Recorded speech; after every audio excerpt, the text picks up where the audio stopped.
السلام علیکم ورحمۃ اللہ وبرکاتہ۔ الحمد للہ وکفا وسلام علی عبادہ الذین اصطفى، اما بعد فاعوذ باللہ من الشیطان الرجیم، بسم اللہ الرحمن الرحیم۔ فأما الذين كفروا فأعذبهم عذابا شديدا في الدنيا والآخرة وما لهم من ناصرين، وأما الذين آمنوا وعملوا الصالحات فيوفيهم أجورهم والله لا يحب الظالمين، صدق الله العظيم۔ میرے معزز دینی بھائیوں، عزیزوں، دوستوں اور بزرگوں، گزشتہ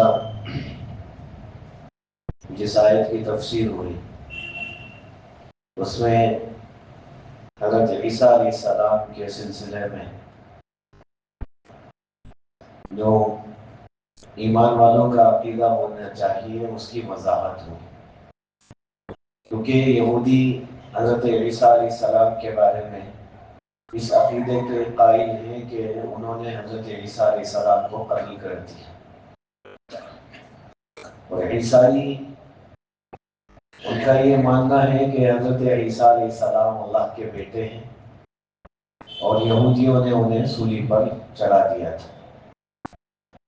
عقیدے کے اعتبار سے دونوں ہی غلط ہیں۔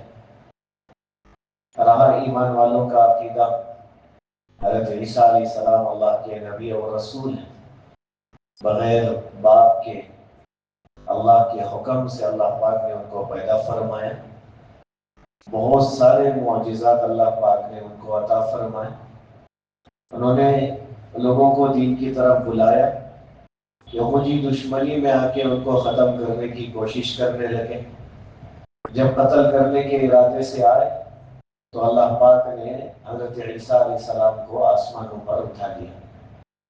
اس وقت میں حضرت عیسیٰ علیہ السلام دوسرے آسمان پر موجود ہیں۔ رسول اللہ صلی اللہ علیہ وسلم نے ہمیں اس بات کی خبر دی، اور اللہ کے رسول صلی اللہ علیہ وسلم نے ہمیں یہ بھی بتا دیا کہ دوبارہ وہ دنیا میں تشریف لائیں گے، انصاف کے ساتھ حکومت قائم ہوگی، وہ دجال کا خاتمہ کریں گے، پھر یاجوج ماجوج کا فتنہ ہوگا، انہی کی دعاؤں سے ان کا بھی خاتمہ ہوگا، حضرت عیسیٰ علیہ السلام کا انتقال ہوگا، ان کی شادی بھی ہوگی، ان کے بچے بھی ہوں گے، ان کا انتقال ہوگا تو ان کو رسول اللہ صلی اللہ علیہ وسلم کے روضے میں دفن کیا جائے گا، وہ ان کے دفن ہونے کی جگہ ہے، مدفون ہے، اللہ کے رسول صلی اللہ علیہ وسلم نے یہاں تک بتایا۔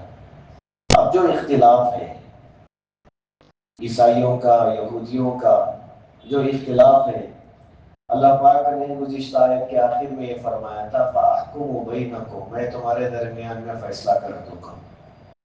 جس چیز میں تمہارا جھگڑا ہے، اختلاف ہے، فیصلہ تو اس کا ہوگا، اور فیصلہ اللہ کرے گی، اور فیصلہ کیا ہوگا اللہ پاک نے اس کی وضاحت آج کی ان دو آیتوں میں فرمائی۔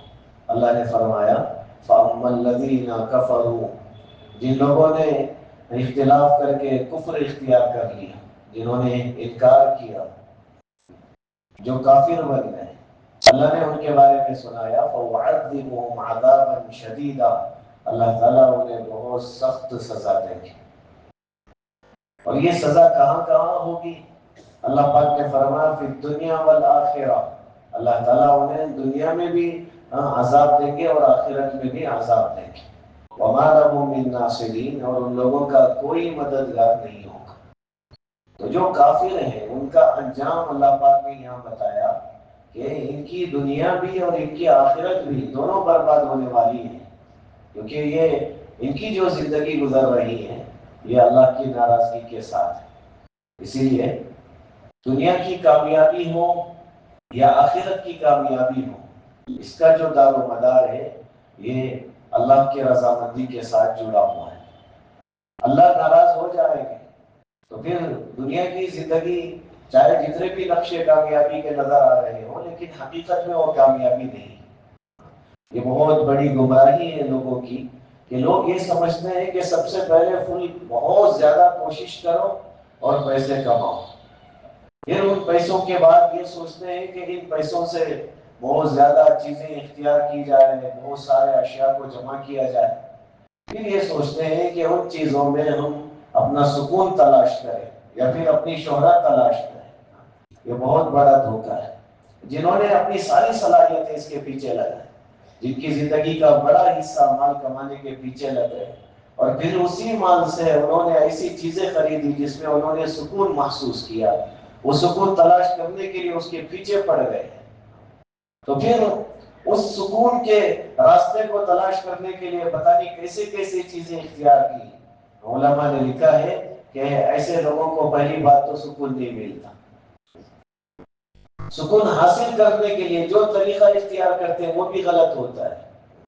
کئی سارے لوگ ہیں جن کے پاس مال کی فراوانی ہے، جن کے پاس شہرت کی بہت زیادہ ان کی شہرت بھی ہے، لیکن موت کا ان کا جو منظر ہے، یا تو یہ خودکشی کر لیتے ہیں یا پھر ایسی چیزوں کو استعمال کرتے ہیں جو نشے سے جس کا تعلق ہوتا ہے، اور آخر میں جا کے ان کی موت بہت بھیانک ہوتی ہے۔ سکون ان کو نہیں ملتا کیونکہ اللہ پاک نے اس میں سکون رکھا ہی نہیں۔ اللہ پاک نے روح کے اعتبار سے جو سکون رکھا ہے وہ صرف اللہ کے دین میں اللہ پاک نے رکھا ہے، اس کے علاوہ کسی اور چیز میں وہ چیز نہیں ہے۔ وہ بظاہر انسان تلاش کر رہا ہے، اسی لیے رسول اللہ صلی اللہ علیہ وسلم نے ایمان والے کو پہلے یہ بتا دیا کہ دنیا، یہ جو دنیا ہے یہ ایمان والے کے لیے قید خانے کی طرح ہے۔ دنیا سجن المؤمن، یہ ایمان والے کے لیے قید خانہ ہے۔ حضرت علماء نے اس کی وضاحت میں یہ لکھا کہ قید خانے سے کیوں تشبیہ دی؟ بظاہر اس لیے کیونکہ علماء نے وضاحت فرماتے ہوئے فرمایا کہ قید خانے کی زندگی میں جو انسان ہوتا ہے وہ آزاد نہیں ہوتا، وہ کسی بھی اعتبار سے آزاد نہیں ہوتا، وہ لباس کے اعتبار سے بھی آزاد نہیں ہے، وہ کھانے پینے کے اعتبار سے بھی آزاد نہیں ہے، وہ پہننے اوڑھنے کے اعتبار سے بھی اور سونے جاگنے کے اعتبار سے بھی وہ انسان آزاد نہیں ہوتا، وہ پوری طرح سے پابند ہوتا۔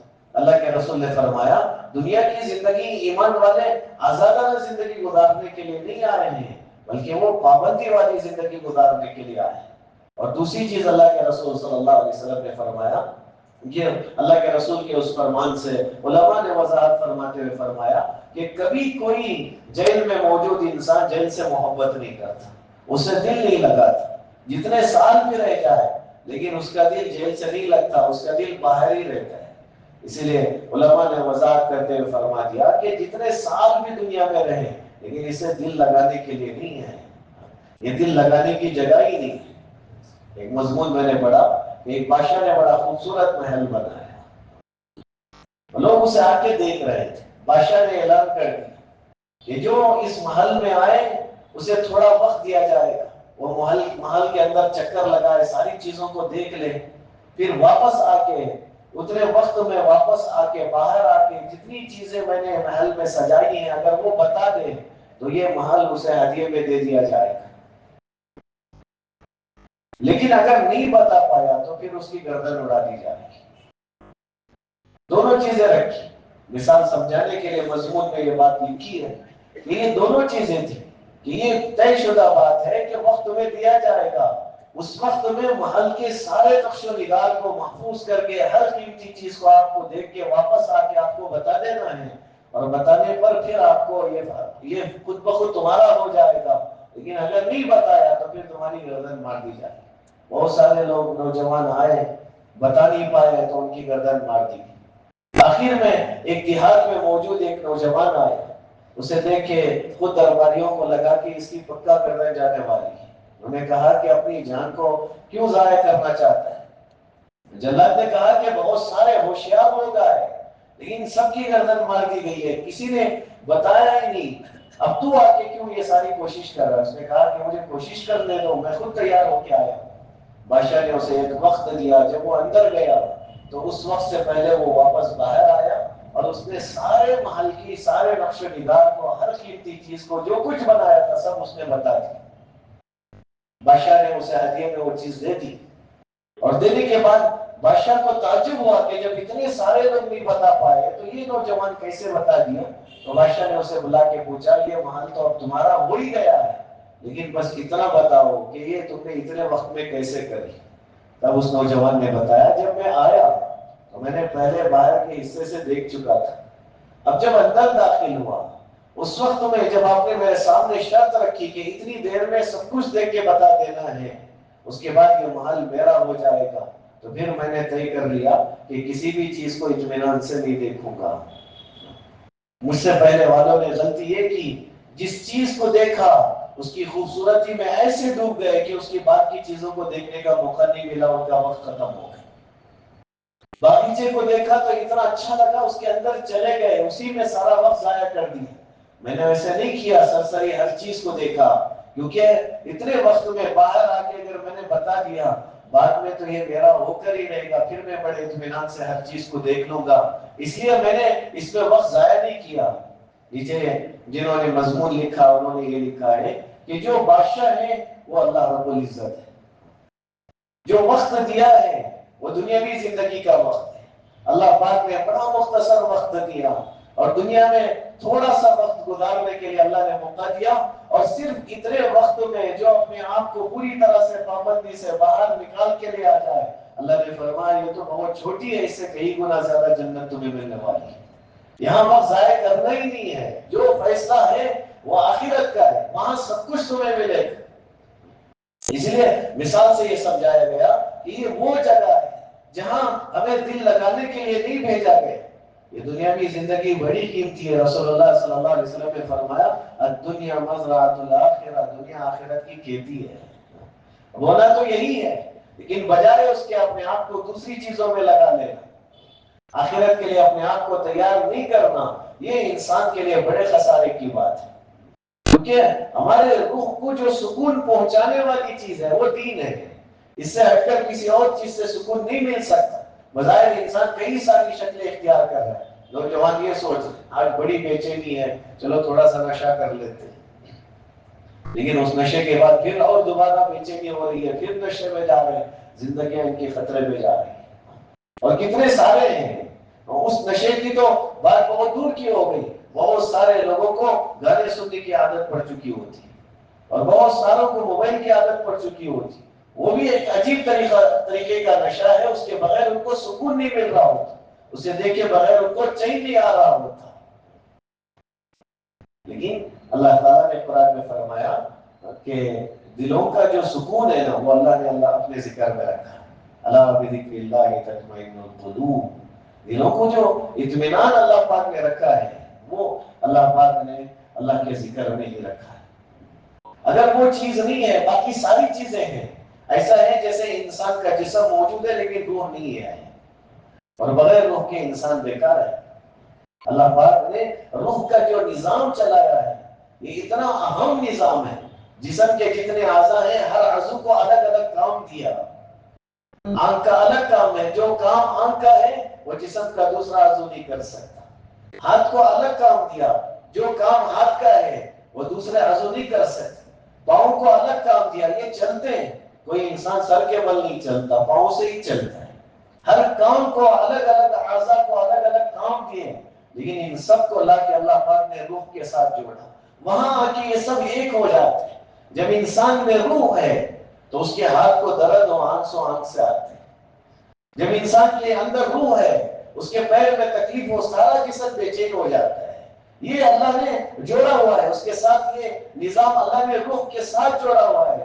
اب انسان اپنے جسم کو جسم کے اندر موجود روح کو جو سکون پہنچانا چاہتا ہے وہ صرف اللہ کے ذکر میں ہے، وہ صرف اللہ کی یاد میں ہے، وہ صرف اللہ کے دین میں ہے. اس کے علاوہ کسی اور چیز میں انسان کو سکون نہیں مل سکتا. ساری دنیا سکون کے تلاش میں دوڑ رہی ہے، دنیا بھر کی قیمتی چیزوں کو جمع کر رہی ہے، لیکن وہ سکون سے بہت دور ہے. بہت زیادہ آج بھی خودکشی کے اسی جگہ پہ مسئلے آتے ہیں جہاں بہت زیادہ ساز و سامان موجود ہے، کیونکہ سکون ان کو اس کے اندر حاصل نہیں ہو رہا ہے. جس چیز میں انہوں نے سکون سمجھا ہوا ہے اس میں حاصل نہیں ہو رہا ہے. اسی لیے رسول اللہ صلی اللہ علیہ وسلم نے آگے کے ہر مرحلے کے بارے میں اللہ کے رسول صلی اللہ علیہ وسلم نے بتا دیا. یہ جو زندگی ہے یہ ختم نہیں ہوتی، اس کے بعد جو مراحل ہیں، ایک مرحلہ تو خبر کا مسئلہ ہے، پتہ نہیں کتنے سالوں سال اس میں رہنا پڑے گا، وہاں کی زندگی کا مسئلہ ہے، پھر وہاں سے آگے بڑھ کے محشر کا مسئلہ ہے، دوبارہ جمع ہونا ہے، اللہ سب کو جمع کریں گے، دوبارہ حشر کا مسئلہ قائم ہوگا، پھر وہاں سے آگے بڑھ کے یا تو جنت کا فیصلہ ہوگا یا تو جہنم کا فیصلہ ہوگا، اور وہ فیصلہ جو ہوگا وہ حتمی فیصلہ ہے۔ اللہ نے یہاں جو فرمایا نا فَوَعَذِّبُهُمْ عَذَابًا شَدِيدًا، اللہ کہتے ہیں میں انہیں دردناک اور سخت سزا دوں گا، جو آخرت میں جو سزا کا حقدار بن گیا وہ ہمیشہ کے لیے ہوگا۔ مسلم کی روایت ہے کہ رسول اللہ صلی اللہ علیہ وسلم نے فرمایا کہ موت کو ایک مینڈے کی شکل میں لایا جائے گا، اور اللہ اہل جنت سے پوچھیں گے، جنت والوں سے اللہ پوچھیں گے کیا تم جانتے ہو اسے، کیا تم جانتے ہو؟ کہیں گے ہاں اللہ ہم جانتے ہیں۔ پھر اللہ تعالیٰ جہنم والوں سے پوچھیں گے کیا تم اس کو جانتے ہو، اور وہ کہیں گے ہاں اللہ ہم اسے جانتے ہیں، تو پھر ان کے سامنے اس مینڈے کو ذبح کر دیا جائے گا، وہ موت ہے، موت کو موت دے دیا جائے گا، پھر ان سے کہا جائے گا جہاں ہے ہمیشہ کے لیے رہو۔ اسے انسان کو دنیا میں ڈر لگا رہتے ہیں، آج گھر ہے پتہ نہیں کیسے حالات ہو جائیں گے، یہ گھر مجھ سے چھوٹ جائے گا، آج صحت ہے پھر ڈر لگا ہوا ہے پتہ نہیں کیا ہوگا، مجھ سے یہ صحت چھوٹ جائے گی، آج نوجوانی ہے ڈر لگا ہوا ہے کہ بڑھاپا آہستہ آہستہ میرے اندر داخل ہو رہا ہے، لیکن اللہ جب جنت کا فیصلہ کریں گے وہ ہمیشہ کے لیے ہوگا، جو چیز ملے گی ہمیشہ کے لیے ملے گی، زندگی ہمیشہ کے لیے، صحت ہمیشہ کے لیے، اور مالداری ہمیشہ کے لیے، ہر نعمت ہمیشہ کے لیے ملے گی۔ اس لیے اہل جنت اور اہل جہنم کے سامنے مینڈے کی شکل میں اس موت کو ذبح کر کے یہ بتا دیا جائے گا کہ اب یہ ختم ہے، موت کسی کو نہیں آئے گی، اب ہمیشہ کی زندگی ہے، اہل جنت جنت میں اور اہل جہنم جہنم میں رہے گی۔ اب یہ بڑا دردناک عذاب ہے، اس لیے اللہ پاک نے یہاں فرمایا آج تم کر رہے ہو لیکن فیصلہ ہوگا اس کا، جتنے غلط عقیدے تم ساتھ میں لے کے چل رہے ہو آج ہو گیا، اس کا یہ مطلب نہیں کہ تم آزاد زندگی گزار لو گے، فیصلہ تو ہوگا، اللہ فیصلہ کریں گے۔ گزشتہ آیت میں اللہ نے فرمایا فَأَحْكُمُوا بَيْنَكُمْ، میں تمہارے درمیان میں فیصلہ کروں، جتنا اختلاف ہے، اور فیصلہ کیا ہوگا، ضابطہ طے ہے، انکار کیا عذاب ملے گا، انکار کا جو فیصلہ ہے وہ عذاب ہے، اور دنیا میں بھی عذاب، آخرت میں بھی عذاب، دنیا میں اللہ رسوائی دے دیں گے۔ اب دنیا کا عذاب کیا ہے؟ حضرت مفسرین نے یہاں لکھا کہ ایک تو بے سکونی، سب کچھ ہوتے ہوئے بھی بے سکون ہونا، یہ اللہ کی طرف سے پکڑ ہے، سب کچھ ہے لیکن بیوی بچے مخالف ہیں، سب کچھ ہے لیکن راحت کی نیند نہیں کر پاتا، یہ اللہ کی طرف سے پکڑ ہے۔ بلکہ ایمان والوں کے اعتبار سے دیکھا جائے تو علماء نے یہاں تک لکھا سب کچھ ہے لیکن عبادت نہیں کر رہا، اللہ کی پکڑ ہے۔ اللہ تعالیٰ دنیا نہیں چھین رہے ہیں، سارا کچھ دے رہے ہیں، لیکن عبادت کی توفیق ہی اللہ نے اسے چھین لی، اسے سجدے کی توفیق ہی اللہ نے اسے چھین لی، وہ سجدے سے محروم ہے، وہ تلاوت قرآن سے محروم ہے، کئی دن ہو جاتے ہیں وہ اللہ کا نام نہیں لے پاتا، یہ اس سے بڑا عذاب کیا ہو سکتا ہے؟ ایک ایمان والے کے لیے اس سے زیادہ عذاب کیا ہوگا کہ وہ اللہ کو ماننے والا ہے لیکن اللہ کے نام میں لذت نہیں ملتی، اللہ کے کلام میں دل نہیں لگتا، وہ اللہ کے کلام کو سمجھنے کی کبھی کوشش ہی نہیں کر پاتا، اسے نماز بوجھ لگتی ہے، اسے دین میں نقص نظر آتا ہے، اسے رسول اللہ صلی اللہ علیہ وسلم کے طریقوں میں چلنے میں عار محسوس ہوتا ہے، یہ عذاب ہے۔ اس سے زیادہ عذاب کیا ہوگا کہ ایک ایمان والا وہ اللہ کی عبادت سے محروم ہو چکا ہے۔ اس لیے فرمایا فَوَعَذِّبُهُمْ عَذَابًا شَدِيدًا، اللہ دردناک عذاب دیں گے دنیا میں بھی آخرت میں بھی۔ آخرت کا بھی میں نے بتایا جو عذابات آخرت کے ہیں، حضرت مفسرین نے لکھا عذاب شدید سے آگ کا عذاب مراد ہے، اللہ جہنم میں ڈال کے آگ میں جلائے، اور آگ میں جلانے کا جو مسئلہ ہے اسے ذہن میں رکھیں، اسے صرف اسی کو اختیار ہے جس نے آگ کو پیدا کیا، یعنی اللہ رب العزت ہی آگ میں جلا سکتے ہیں، اللہ کے علاوہ کسی کو اختیار نہیں ہے۔ رسول اللہ صلی اللہ علیہ وسلم نے حدیث میں فرمایا، اللہ کے رسول نے فرمایا کسی بھی انسان کو یا جانور کو آگ میں نہ جلایا جائے، رسول اللہ نے منع فرمایا۔ اس لیے شریعت نے اتنا خیال کیا کہ کوئی تکلیف دینے والا جانور ہے جس کا شریعت نے مارنے کا حکم دیا، اللہ کے رسول نے اس میں فضیلت بیان کرتے ہوئے فرمایا کہ اسے ایک ہی مار میں جو مار دے گا اسے 100 نیکیاں ملیں گی۔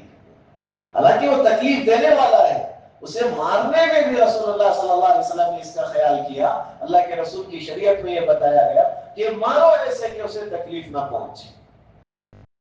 اسے جلانے کی، کسی جگہ پہ چونٹیاں زیادہ ہو گئی تو اسے جلا دیا جا رہا ہے، یہ شکل رسول اللہ صلی اللہ علیہ وسلم نے منع فرمایا، کیونکہ انسان کو اس چیز کا اختیار نہیں ہے، وہ نہیں جلا سکتے۔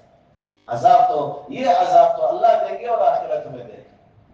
اس لیے عذاب شدید سے جہنم کی آگ کا عذاب مراد ہے۔ اور اللہ نے یہاں فرما دیا وَمَا لَهُم مِّن نَاصِرِينَ، شاید تمہارے ذہن میں آتا ہوگا کہ کوئی تمہارے مدد کے لیے کھڑ جائے گا، اللہ کہتے کوئی مددگار نہیں ہوگا، نہیں کھڑا ہوگا۔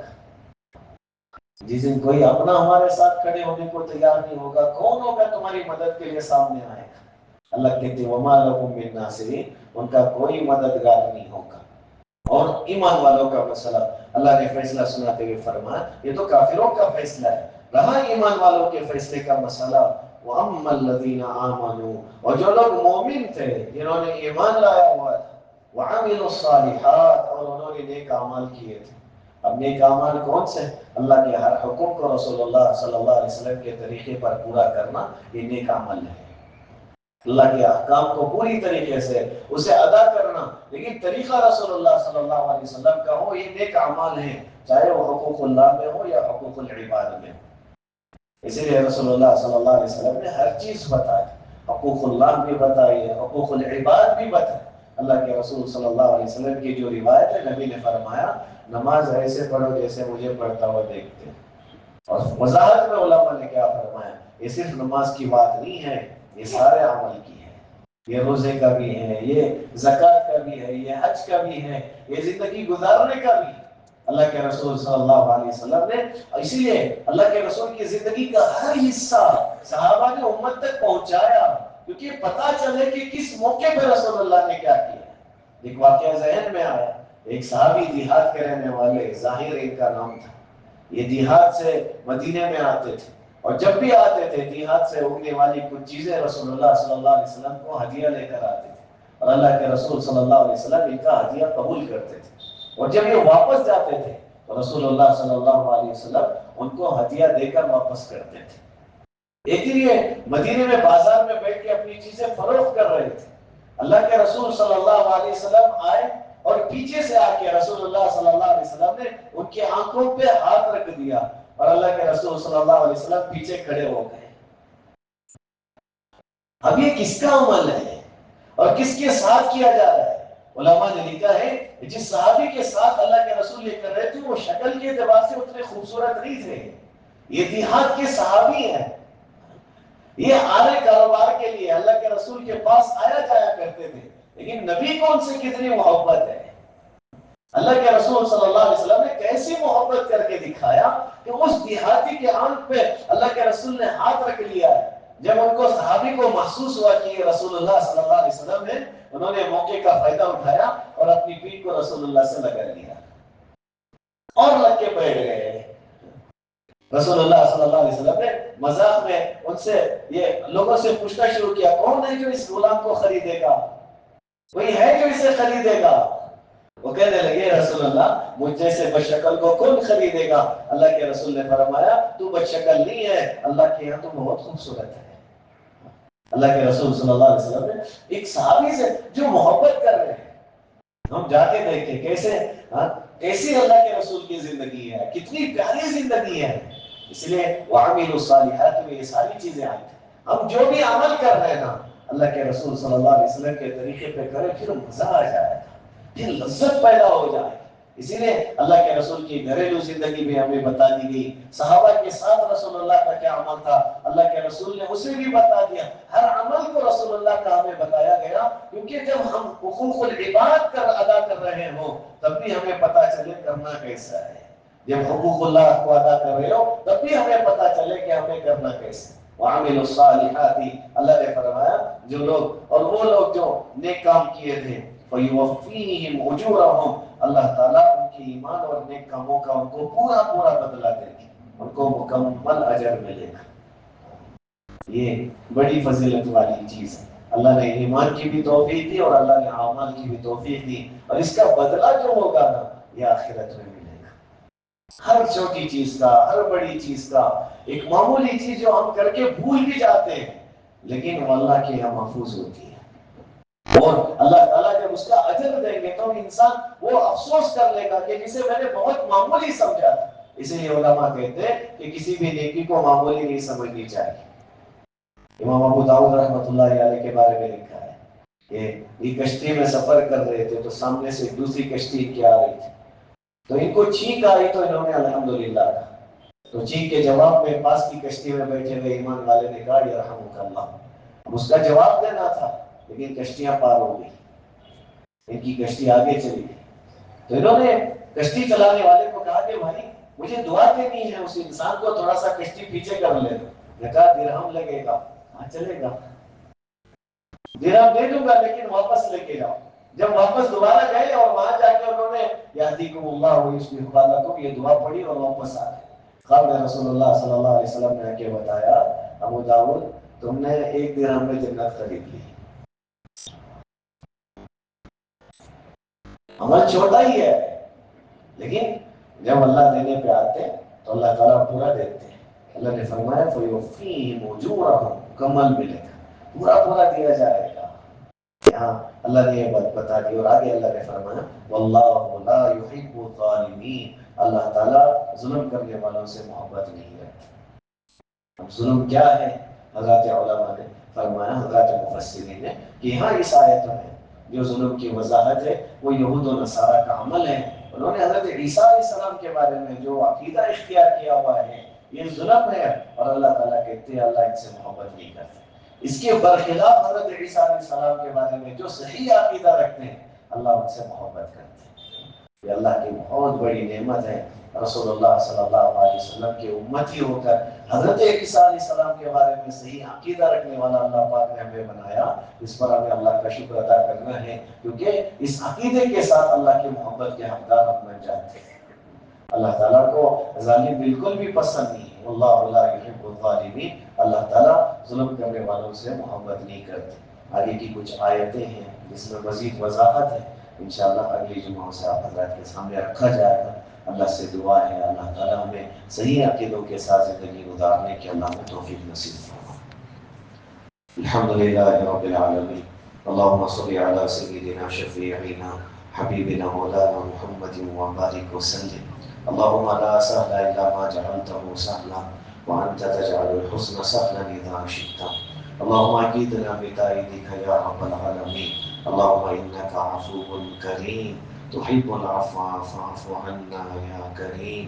لا إله إلا أنت سبحانك إنا كنا من الظالمين. اللہ بہت بڑے گناہگار ہیں، زندگی کا بڑا حصہ گناہوں میں گزر گیا. اللہ ہم نے موقع تلاش کر کر کے گناہ کیا ہے، جب بھی موقع ملا ہم نے غنیمت سمجھا اور اپنے آپ کو گناہوں میں لگا لیا. اللہ کئی مرتبہ تو ساری راتیں گناہوں میں گزر گئی. اللہ کئی مرتبہ لوگوں کو خوش کرنے کے لیے گناہ کر لیا. اللہ گناہ کرتے کرتے زندگی کا بڑا حصہ گزر گیا ہے. آپ نہیں تو پھر کون معاف کرے گا؟ اللہ ہمیں معاف فرما دے، اللہ ہمیں معاف فرما دے، اللہ ہمیں معاف فرما دے. اللہ گناہوں بھری زندگی کے ساتھ ایک ڈر تو پھر بھی دل میں لگا ہوا ہے کہ ایک دن موت کا فرشتہ آپ کے حکم سے ہمیں لینے کے لیے آ جائے گا. اگر گناہ کرتے کرتے مر گئے پھر ہم سے زیادہ خسارے والا کوئی نہیں رہے گا. اللہ ہمیں معاف فرما دے. اللہ ایک تو عذاب تو ہے ہی لیکن آخرت کی جو ذلت ہے وہ بہت بڑی رسوائی ہے. اللہ آپ کے سامنے کھڑے ہو کے آپ جیسے کریم اللہ کے سامنے کھڑے ہو کے ایسے عمل لا کر کیسے پیش کریں گے اللہ جو ذلت کا سبب بن جائے. اللہ ہمیں معاف فرما دے. تیرے پیارے نبی کو کیا چہرہ دکھائیں گے؟ اللہ ہمیں معاف فرما دے. اللہ ہمیں معاف فرما دے. اللہ آپ نہیں تو پھر ہمیں کون معاف کرے گا؟ آپ کے علاوہ کوئی معاف کرنے والا نہیں ہے. اللہ ہر چھوٹے بڑے گناہوں سے ہمیں معافی نصیب فرما دے. اللہ ہمیں معاف فرما دے. اللہ اگر آپ نے طے کر لیا ہمیں معاف نہیں کرنا ہے اللہ پھر بھی ہم آپ کو منائیں گے، ہمیں معاف فرما دے. اللہ ماں ناراض بھی ہو جائے بہت جلد راضی ہو جاتی ہے، کیونکہ اس کے دل میں محبت آپ نے ڈالی ہوئی ہے، آپ کئی ماؤں سے زیادہ محبت کرنے والے ہیں۔ اللہ آپ کی محبت ہمیں صاف نظر آتی ہے، اگر آپ محبت نہ کرتے نا تو جس جگہ گناہ کر رہے تھے اسی جگہ پہ دھسا دیے جاتے، اللہ اسی جگہ پہ زلزلے آ جاتے، اللہ ہمیں اسی جگہ پہ ہلاک اور برباد کر دیا جاتا۔ آپ کی محبت ہی ہے، آپ نے موقع دیا ہے، اللہ ہمیں معاف فرما دے، اللہ ہمیں معاف فرما دے، اللہ ہمارے ظاہر اور باطن کو درست فرما، تقوی والی زندگی نصیب فرما، اللہ تجھے راضی کرنے والی زندگی نصیب فرما، تجھے ناراض کرنے والی زندگی سے ہم تمام کی حفاظت فرما۔ اللہ امت کے بہت سارے افراد بیمار ہیں، ہر ایک کو صحت نصیب فرما، خصوصاً ہمارے ماں باپ کو صحت نصیب فرما، ہماری اولاد کو صحت نصیب فرما، اللہ ہمارے رشتہ داروں کو صحت نصیب فرما، اللہ جو قرض میں ڈوبے ہوئے ہیں قرض کی ادائیگی کی شکل صورتیں پیدا فرما، اللہ جو قیدوں میں بند ہیں رہائی کے فیصلے فرما، جتنے بے نکاح ہیں نکاحوں کے نظم فرما، جتنے بے اولاد ہیں نیک صالح اولاد نصیب فرما، جو صاحب اولاد ہیں اپنے بچوں کی صحیح تربیت کرنے کی توفیق نصیب فرما، اللہ امت کے تمام مرحومین کی مغفرت فرما، اللہ ہماری ضرورتیں آپ ہم سے بہتر جانتے ہیں، ہماری دنیاوی اخروی ضرورتوں کو اپنے خزانے غیب سے پوری فرما، اللہ ان مائیوں کو قبول فرما، اس میں کون کس مسئلے میں پریشان ہے آپ بہتر جانتے ہیں، اللہ ہماری دنیاوی اخروی ضرورتوں کو اپنے خزانے غیب سے پوری فرما، ہماری دعاؤں کو اپنے فضل سے قبول فرما، جزا اللہ عنا محمدا ما واهله صلی اللہ علیہ وسلم، سبحان ربک رب العزة عما یصفون وسلام علی المرسلین والحمد للہ۔